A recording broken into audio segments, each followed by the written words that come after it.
Bună ziua, sunt Bogdan Alecu și bine ați venit la o nouă emisiune Investiți în România, realizată de Ziarul Financiar și de Czech Bank. Astăzi avem un invitat special pe JOSEPHINE PAYNE, președintele Ford România și cea care conduce direct uzina de la Craiova. Hello, Josephine. Thank you Hello, for Bogdan. being here today with us.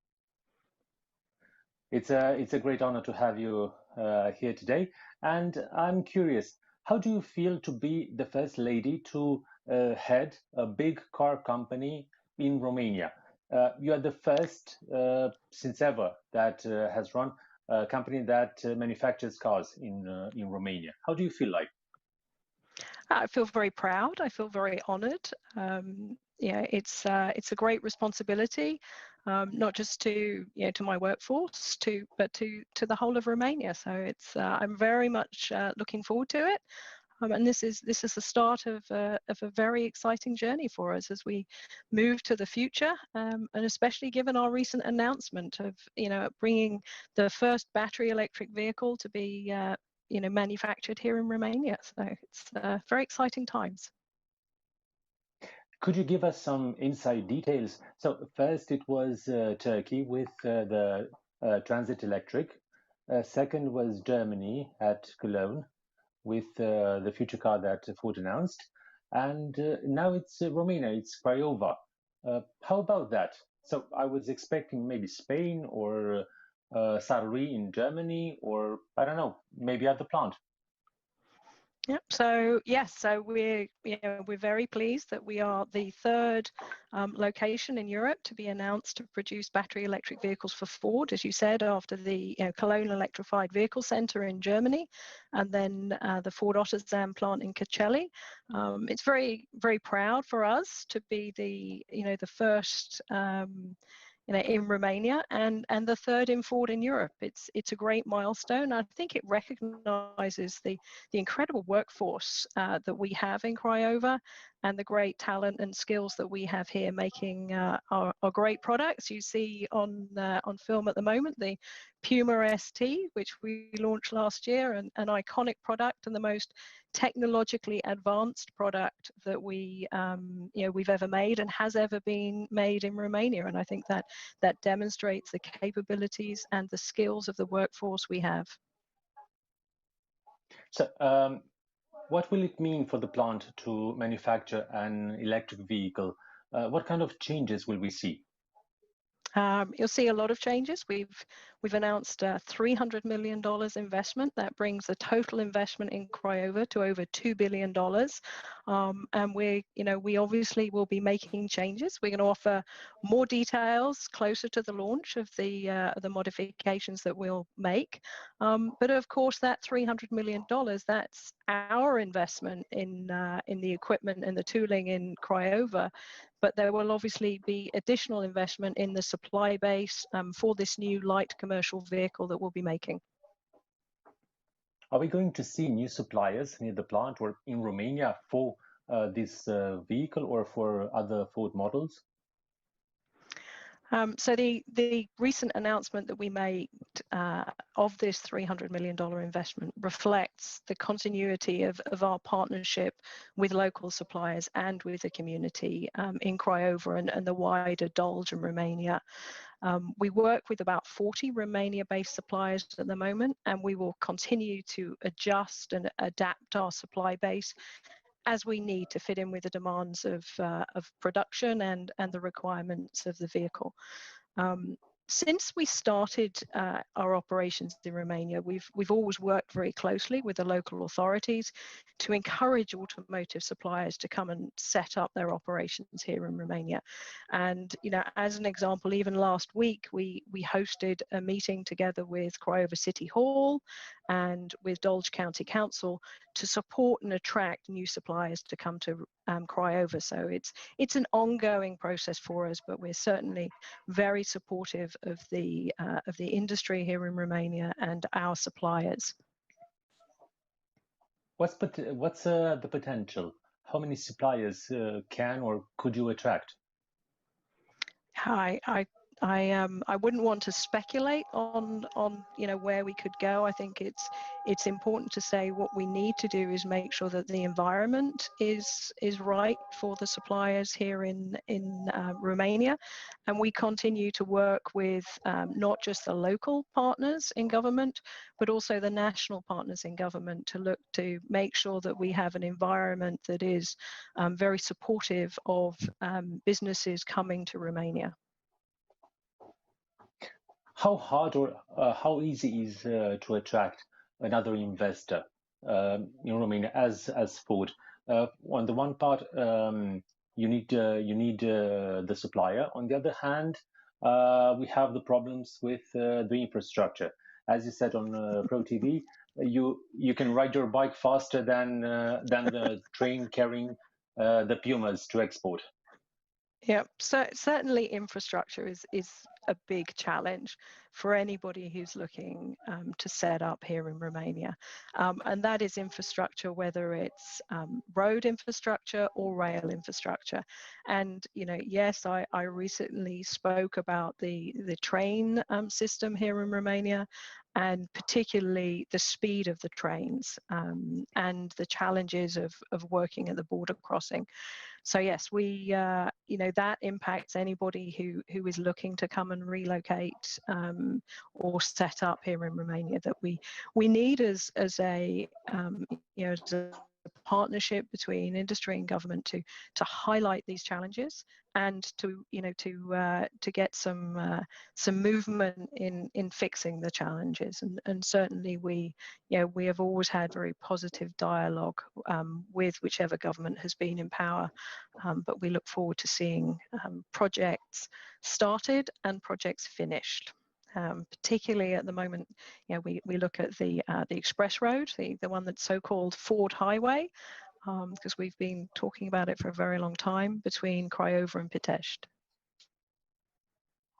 Yeah, it's the 14th year we are expecting that road to be built. So we are discussing it more than 14, I think 15 years since 2006 at least. We're discussing about that road to be built. Yeah. Ford came to Romania in 2008, so we certainly have been talking about it since that time. And like many Romanians, we expect these projects to be completed on time. I look forward to seeing that complete. And certainly, the first parts of that highway are due for completion this year, and that will be very exciting to see. Is it a good message now that even after all these years, when it really began construction of the road, the construction has moved very fast? Of course, the first half from Craiova to Slatina. The second half, there are some issues, but I'm sure that they will be worked out. Yeah, is this a good sign? Yeah. Certainly, every time that we see progress and we see things completed, that is a great sign and a great signal, to the industrial community that Romania is serious and committed to these projects. But we were discussing about an electric commercial vehicle.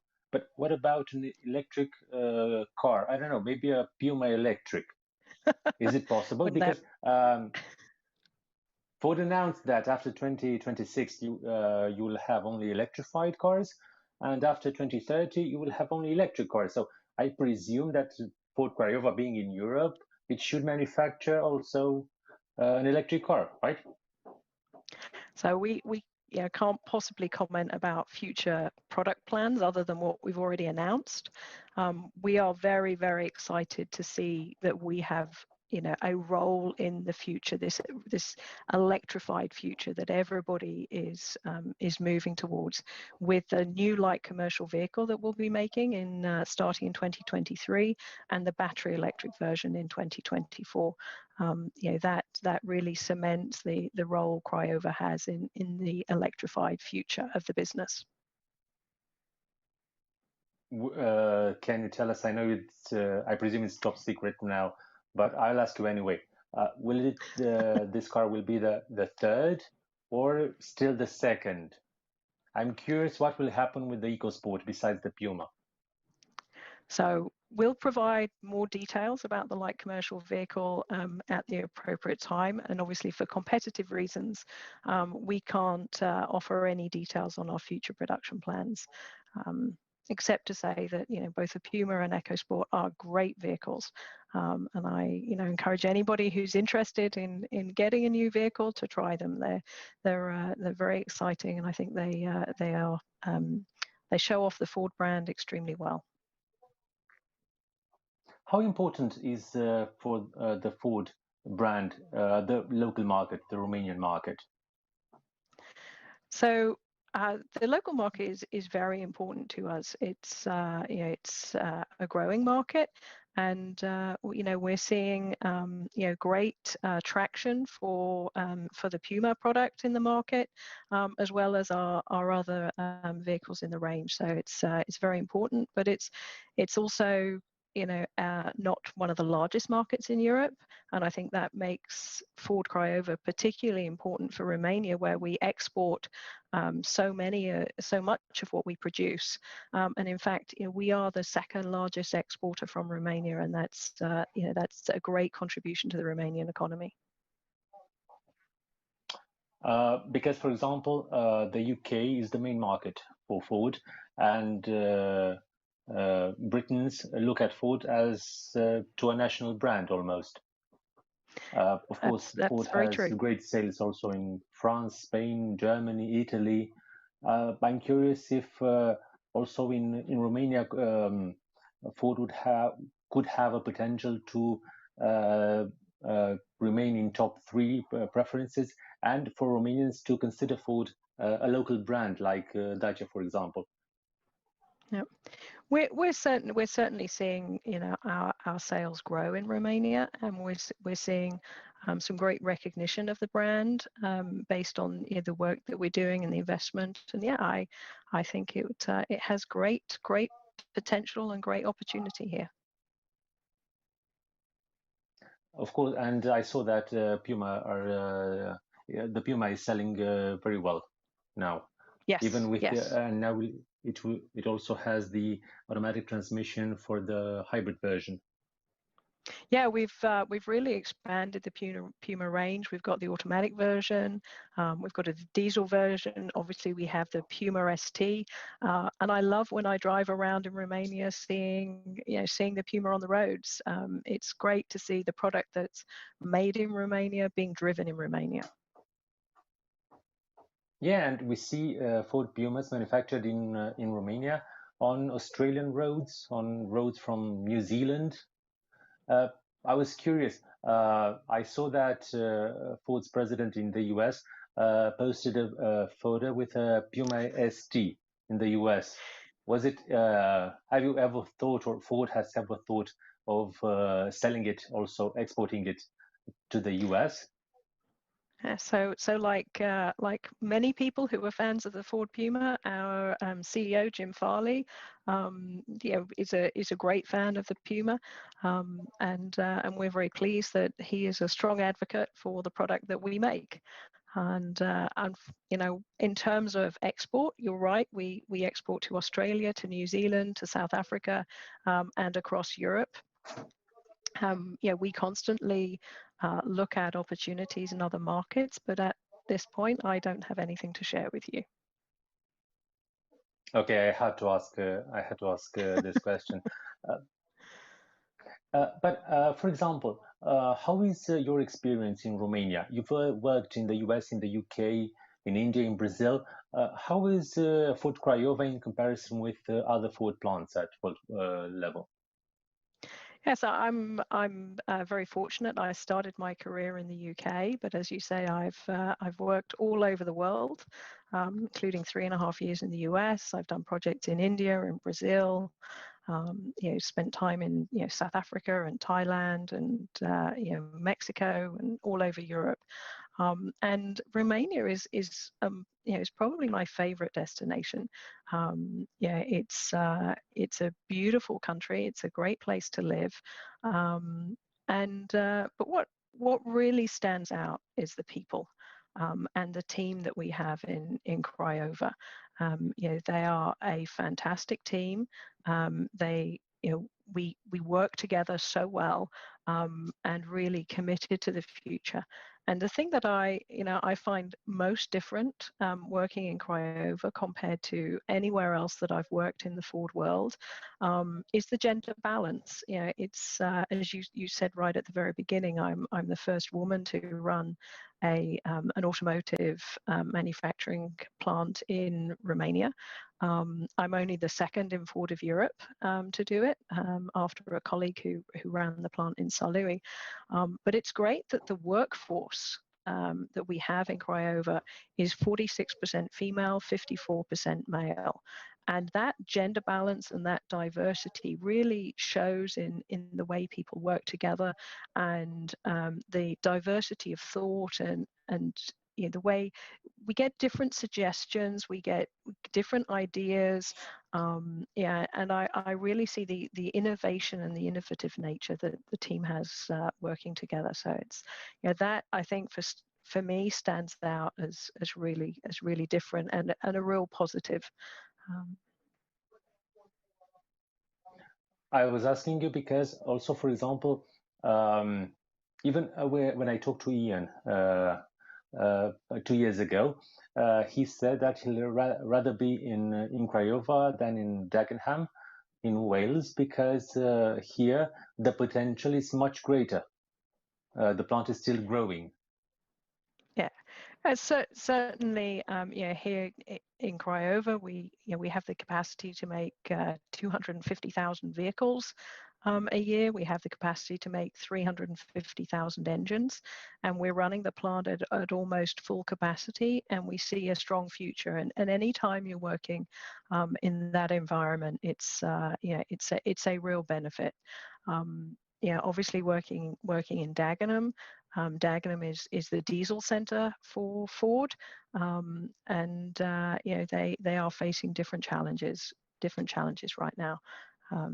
So yeah, I enjoyed my time in Dagenham, but I'm thrilled to be in Craiova. But talking about production brings us to the hot subject of this year, the microchips. How is the activity going on right now? Because a few weeks back, I know you had to reduce the production due to this problem. Yeah, microchips is a problem that is being faced across many industries, not just the automotive industry. And yes, we have had to adjust our production. We've taken out some production days, and we've also moved from 3 shifts to 2 shifts to allow for the semiconductors. We're continuing to monitor the situation and work on mitigation plans over the coming weeks and months as the fluid situation develops. So we have been impacted as many other companies and industries have been hit by this current challenge. So right now you are still producing in 2 shifts, not in 3. Yes, that's correct. And can you tell us for how much time? So we, as I said, the situation is very fluid, and we have certainly announced that up until the end of the first week in June, we'll be working on 2 shifts, and then we will just continue to monitor the availability and make announcements as we need to adjust our production. I saw the Ford announcement, and I saw that Craiova is doing pretty well. Craiova and Cologne, the Fiesta plant in Germany. But other plants Ford plants in Europe have reduced much more the production. Is Ford favoring in any way Craiova and Cologne, or why do we see these differences in production? So our central team continue to prioritize the key vehicle lines for production. and make the most of the available semiconductors. So not every vehicle needs the same chips, and not every chip is facing the same shortages. So we look at our overall availability and then prioritize the vehicle lines based on that. We're obviously very pleased that Puma continues to be one of our best sold models in Europe. And that feeds into this allocation. But for us, the semiconductor crisis couldn't have hit at a worse time. Because of the pandemic last year and now this, it's another challenge that we have to adjust to and adjust our business and ourselves. And we manage it, I think, as well as we can, and try and ensure that we deliver for our customers and we support our employees. Is it more expensive now to manufacture a car? I'm asking you because, for example, even yesterday, I had an interview on construction materials about windows, and they said aluminium is more expensive, copper is more expensive, and if it's more expensive to produce a window, I presume it's also more expensive to produce a car. Do you feel the pressure of the costs? Yeah, so we're seeing raw materials prices increase, and we try and do everything we can to ensure that those prices can be managed.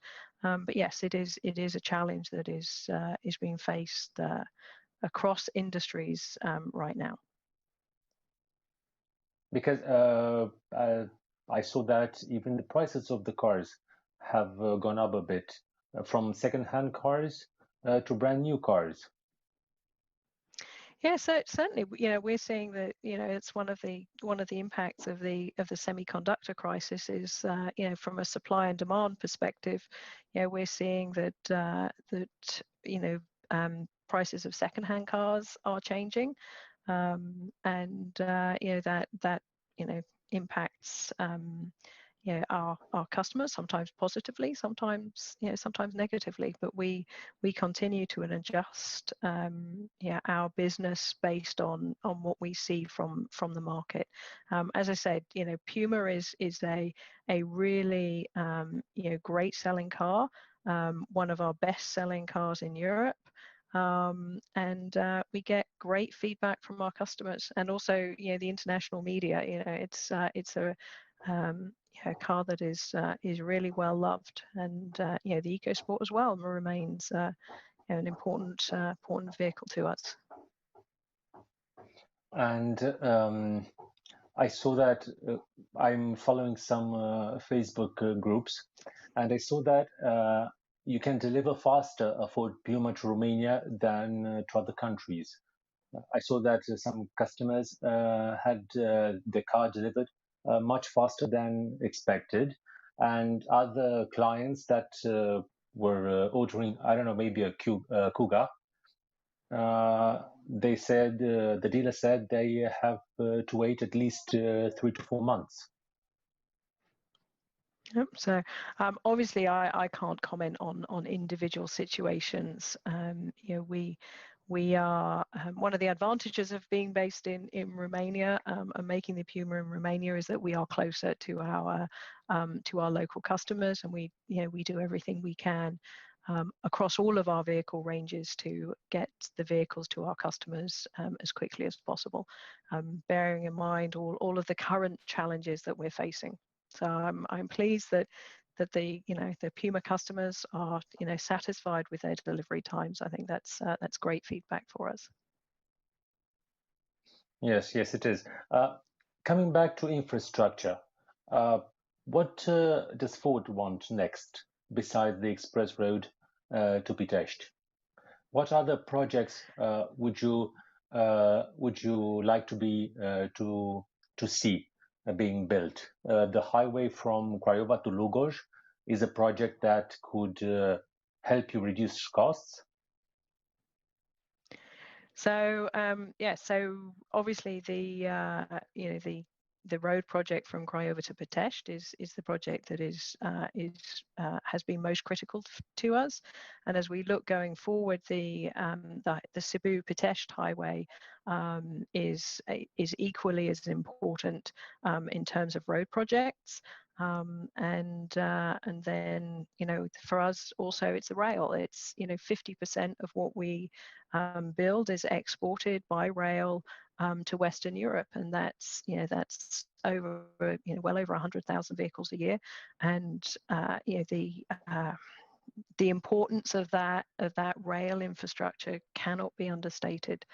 You know, it's you know, as you talked about, you know, delivery timings. And you know, we see some incredible delays in deliveries through the rail system, and that's not good for our business. It's not good for our customers, and it's not good for Romania. Do you want more to have rail or highway, or you must have both for different reasons? To have the parts delivered by truck on highway, and to you to deliver cars on rail, on train. Yeah, both are important to us. Obviously, we do a vast number of our customer deliveries through rail into Western Europe, and also through rail to Constanța port. You spoke about some of our, you know, international destinations, and we also ship through Constanța.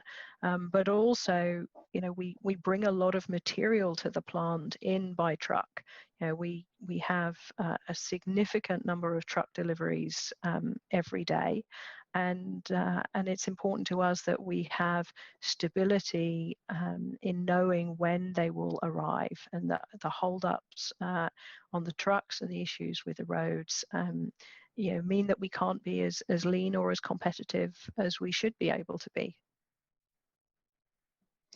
And when it comes to rail, I know that many car companies want to reduce their CO2 footprint. So rail is a good solution to do that. But for example, will you have other projects at the plant for you to reduce CO2? Yeah, so like, you know, like everybody, we're looking at making sure that our carbon footprint is as low as possible, and be carbon neutral for the plant. So we use a lot of green energy.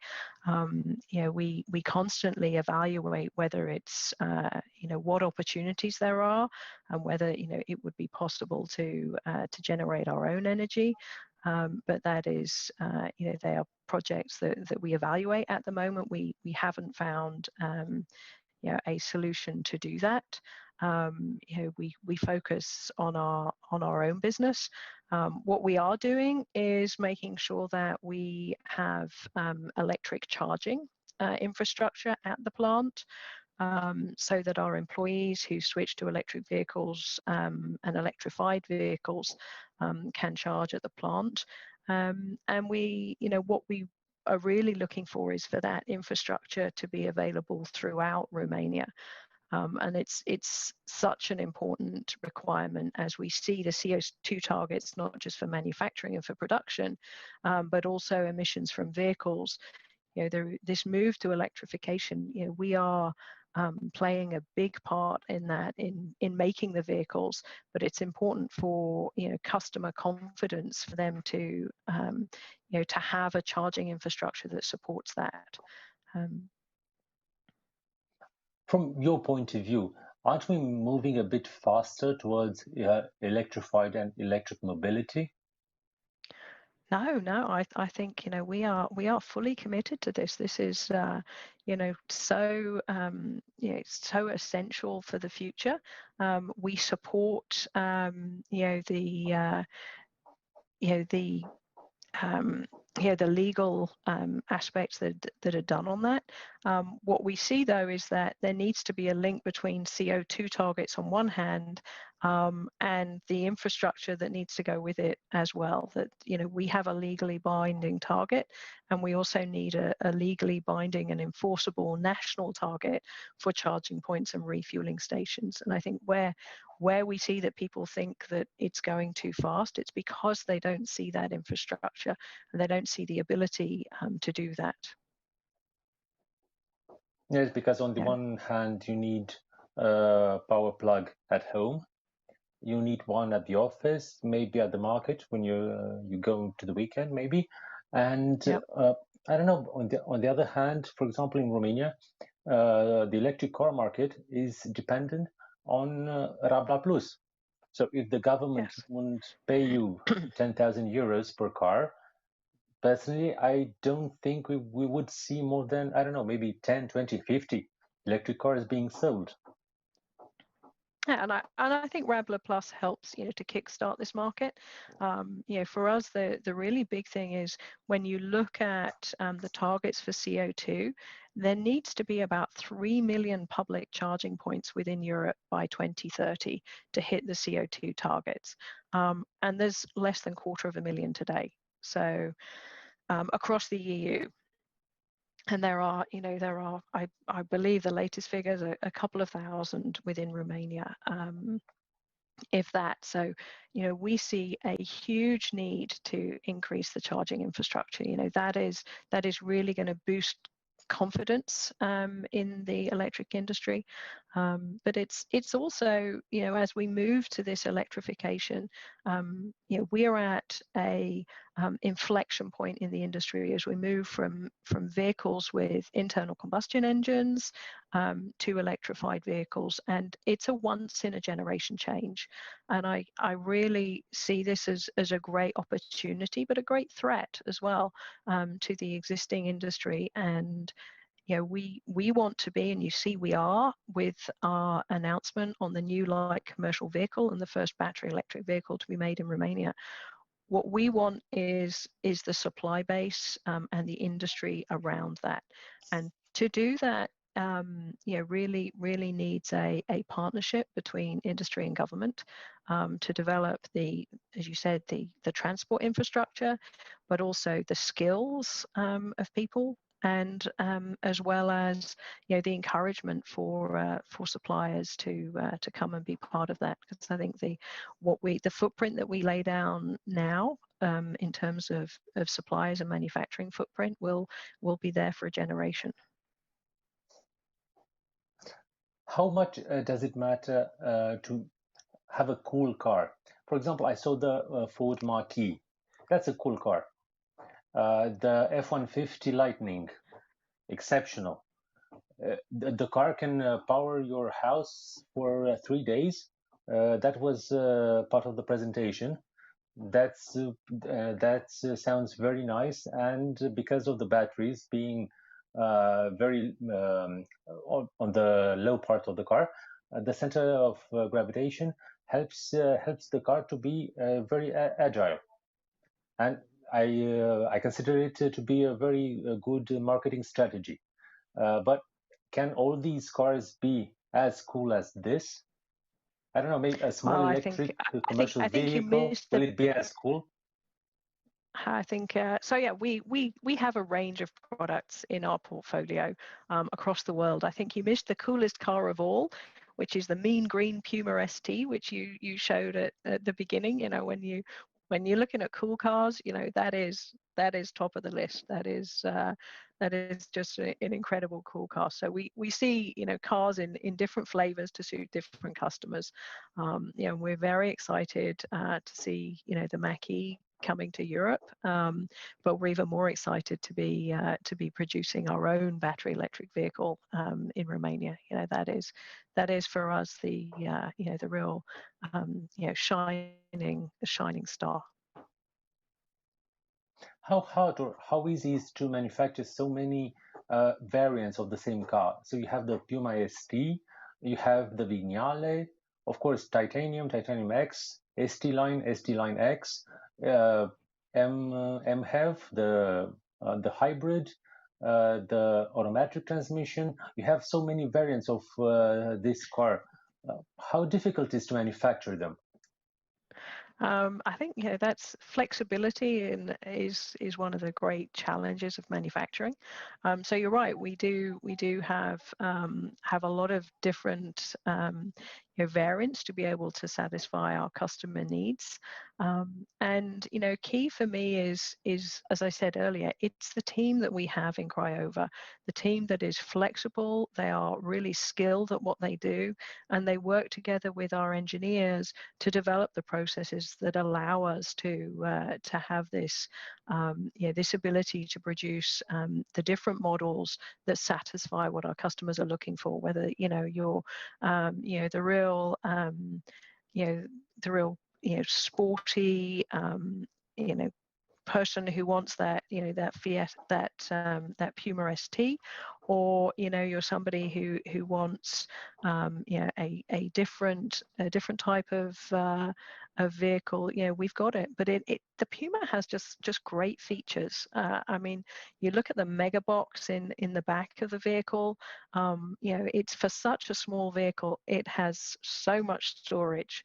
And with the engines that we've got, the multi-award-winning 1-liter EcoBoost engine that we make right here in Craiova, that goes across most of the Puma range.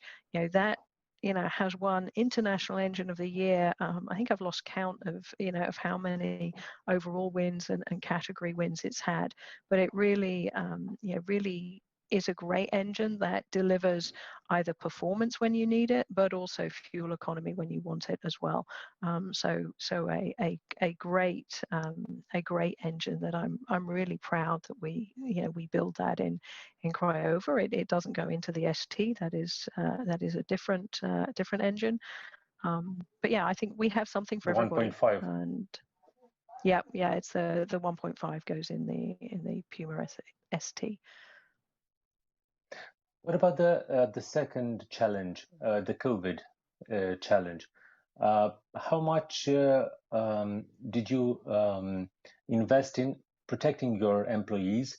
And I know now you also have a vaccination center. Are all Ford employees now vaccinated? Yeah, so we when the pandemic hit, we made the decision to stop the plant because safety and the health and safety of our employees is our most important priority.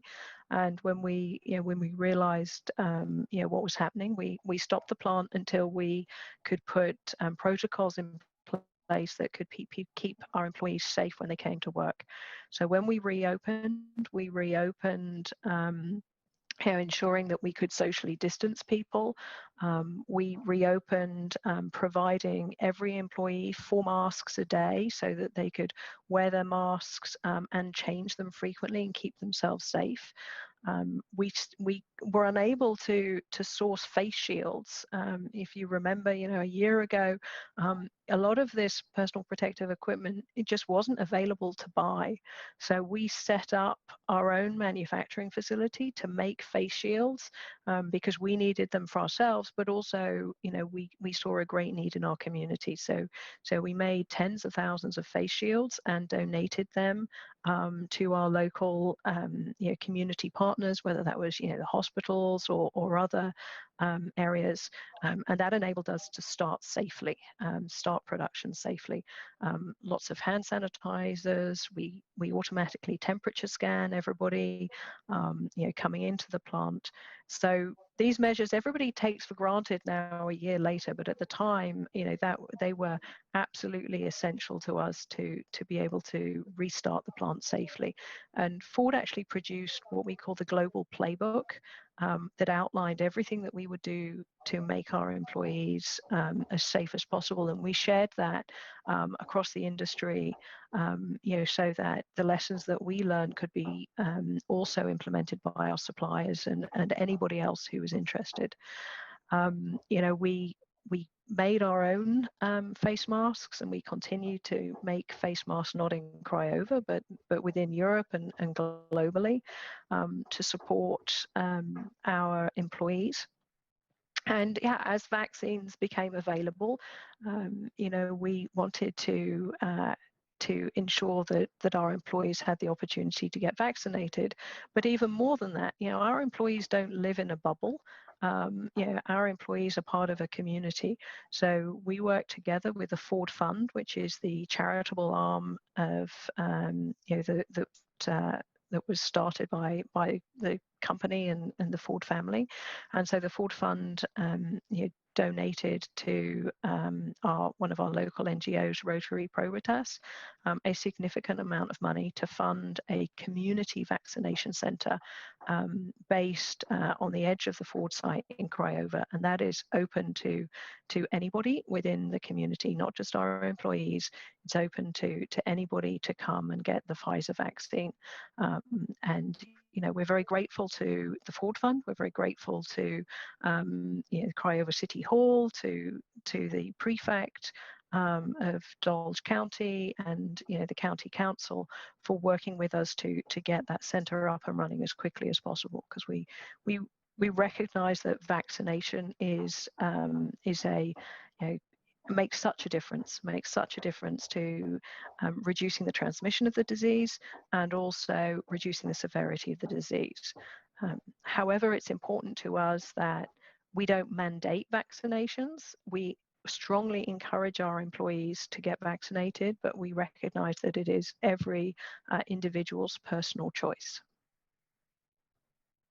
And talking about employees and earlier about electric cars, how much do you invest in their training, and what kind of training will you have with the employees at the plant for them to manufacture an electric vehicle? So we invest a huge amount in our employees' training and continually kind of reskilling people and enhancing their skills. And we're at the start of this journey towards electrification, and we will be developing new training courses and new programs to prepare our employees for this electrified future. It's also important to look at, this isn't just a requirement for Ford, this is an industry-wide requirement. And we're also, working closely with the industry associations like ACAROM and also the Romanian government to look at what skills programs are needed so that we have a workforce that is ready, not just to work in Ford, but across the industry to be ready for this new electric future. Do you have special new partnerships with maybe the Polytechnica in Bucharest or with the university in Craiova? So we have an ongoing relationship with the University of Craiova, but at this point, I don't have anything specific that I can share with you today. And talking about employees, I know that last year, because of the problems with production and pandemic and all the other issues, I know that Ford did not renew around 600 contracts, if I'm not mistaken. And now you have around 6,000 employees instead of 6,600 employees. Will you consider to hire them back, or is it possible in the next year or 2 years to go back to 6,600 employees? So we currently employ around about 6,000 employees who work in 3 shifts, both in the vehicle plant and the engine plant. And our strategy has always been to adjust our volume and the workforce level to our production needs and the market demands. And at this moment, I don't have any news about potential new hires at Craiova. I understand. Do you still send workers to other plants in Europe for them to have training there? Across Ford, we're always sharing information and sharing expertise across our plants, and I think that close network really gives us a competitive advantage. Obviously, with the pandemic situation, we haven't done as much traveling as we would have done in the past. What we do is like this, a lot of virtual meetings, and we share a lot of information constantly with our Ford colleagues throughout Europe and globally. And I'm very proud of the fact that there are a lot of innovation work that we have going on in Craiova. excuse me, we have well over a dozen collaborative robots that have been developed here in Romania with local partners and implemented into production. We have automated guided vehicles. We're doing a lot of work at the forefront of manufacturing and technology, and I'm very proud of that, and I'm very proud of the skilled workforce that we have that delivers that and looks for innovation from other plants, but also shares the innovation that we're doing with their colleagues as well. And I think that's a great way for us to share the capability that the workforce have here in Craiova. It's a great team and very, very skilled. How do you compare the automation level at the Ford Craiova with other Ford plants in Europe? I'm asking you because, for example, when you talk about Dacia, we know that at Dacia plant, much of the labor is done manually. They use fewer robots than Renault would use, for example. When it comes to Ford Craiova, do you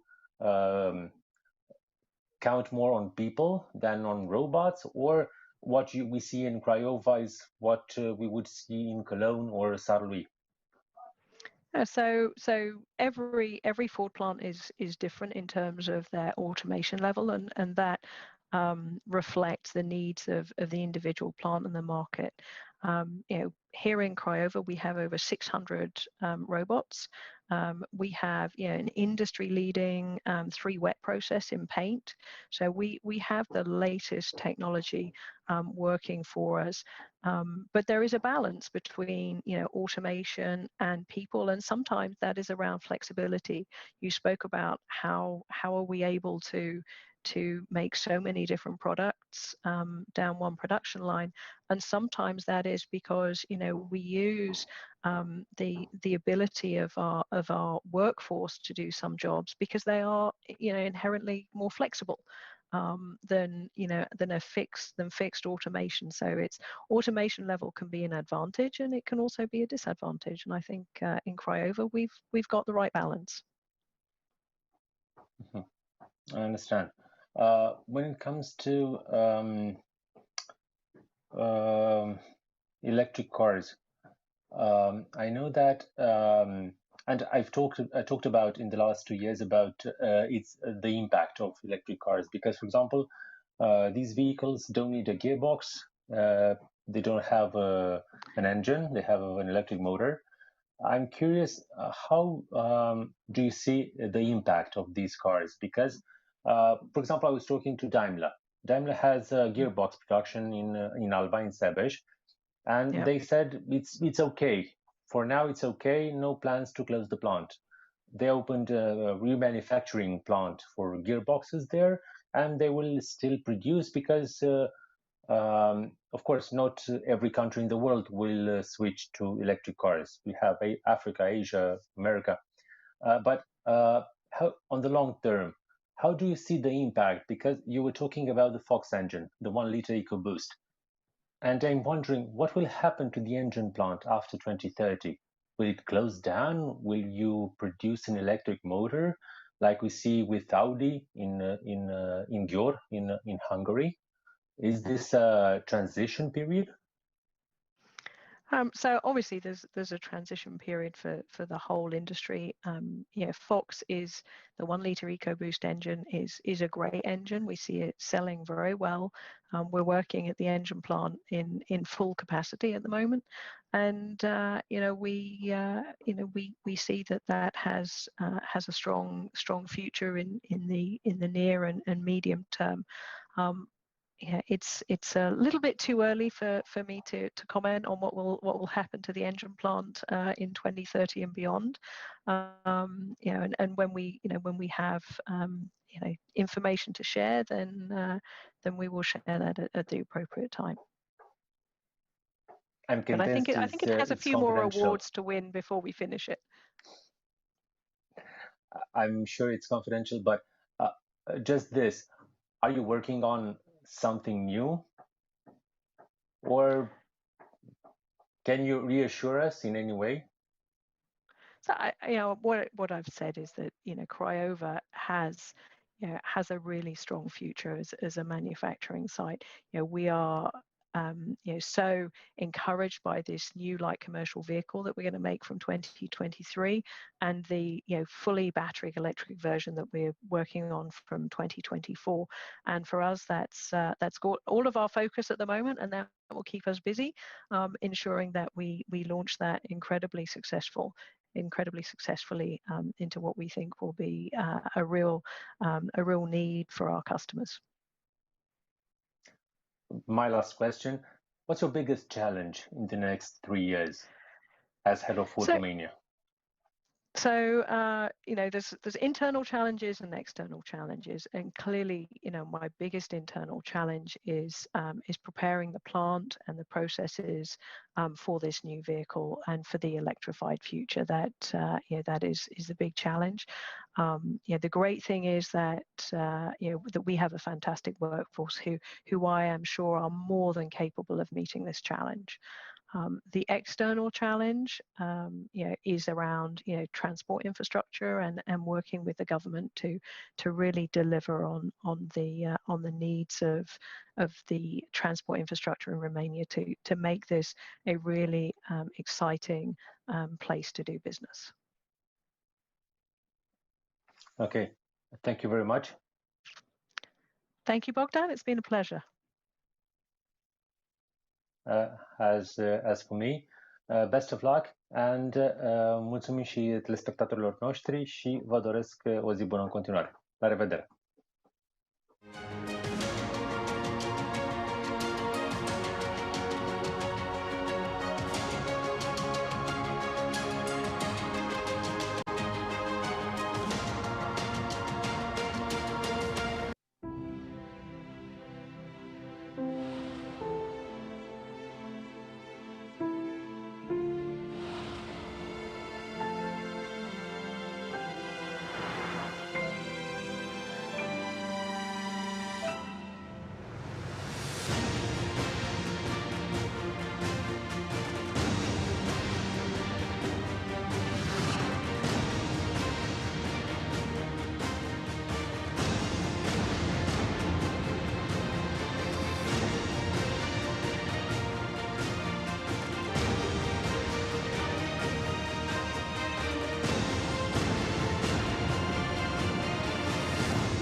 Știu ce spun. China s-a pregătit pentru al 3-lea război mondial și coronavirusul face parte din el. Toate armatele au astfel de planuri. Știu ce te interesează. România au făcut cozi la maratonul vaccinării, eroii acestei primăveri. Știu cum să te fac curios. Statele Unite sunt pe cale de a aproba extaziul pentru tratamentul afecțiunilor psihiatrice. Știu cum să te emoționezi. Orientul fierbe. Bombardamente fără încetare. Israel will not tolerate this. Netanyahu duce Israelul într-un război civil. Printre cei care trăiesc în teroare sunt și peste 100.000 de români. Știu să conving. Politicienii noștri nu au deadline-uri, o incompetență crasă, nu au obiective, un haos total. Știu să câștig. Scorul este destul de strâns. Când Costi, când An. Știu, deci știi.